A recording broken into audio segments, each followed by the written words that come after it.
নমস্কার, আমি সুমনা। কেমন আছেন সবাই? দীর্ঘ 29 বছর ধরে ক্যালকাটা অ্যাভেনগার্ড শিশুদের উপর বিভিন্ন কাজ করে আছে। আজ আমি এসেছি একটা অন্য বিষয় নিয়ে কথা বলতে।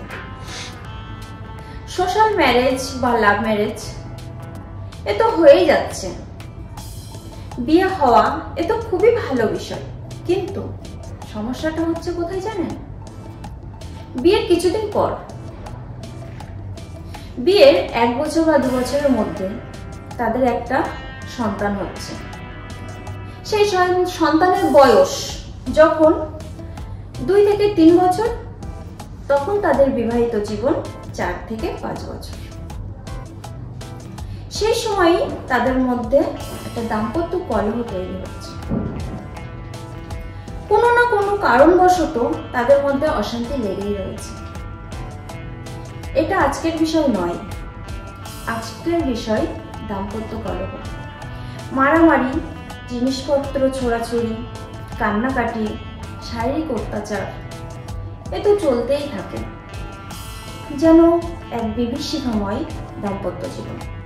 সেই সময় ওই শিশুটির আদরের দরকার, তার মা বাবার ভালোবাসার দরকার, তার সবার ভালোবাসার দরকার, বাট সেই সময় সে সেই ভালোবাসাটা পায় না।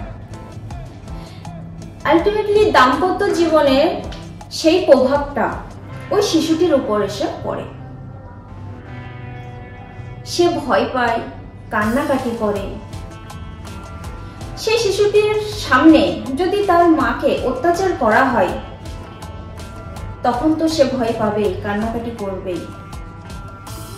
সেই ছোট্ট বয়সে সেই শিশুটির কিছু বোঝা যায় না, কিন্তু সে যখন অ্যাডাল্ট হয় তখন সেই প্রভাবটা তার উপর যেয়ে পড়ে। ওই শিশুটি যতদিন আপনাদের উপর নির্ভরশীল, ততদিন আপনি এগুলো কিছু বুঝতে পারবেন না। একটা শিশু বয়সে সে চায় একটা ঠিকঠাক খাবার, আদর, ভালোবাসা।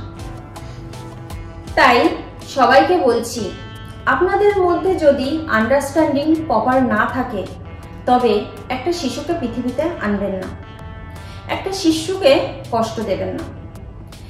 এই সমস্ত শিশুরাই পরবর্তীতে ভয়ঙ্কর হয়ে ওঠে। তাই বলছে সমাজবিজ্ঞান। তাই বলি, সমাজটাকে সুন্দর করতে সঠিক সিদ্ধান্ত নিন।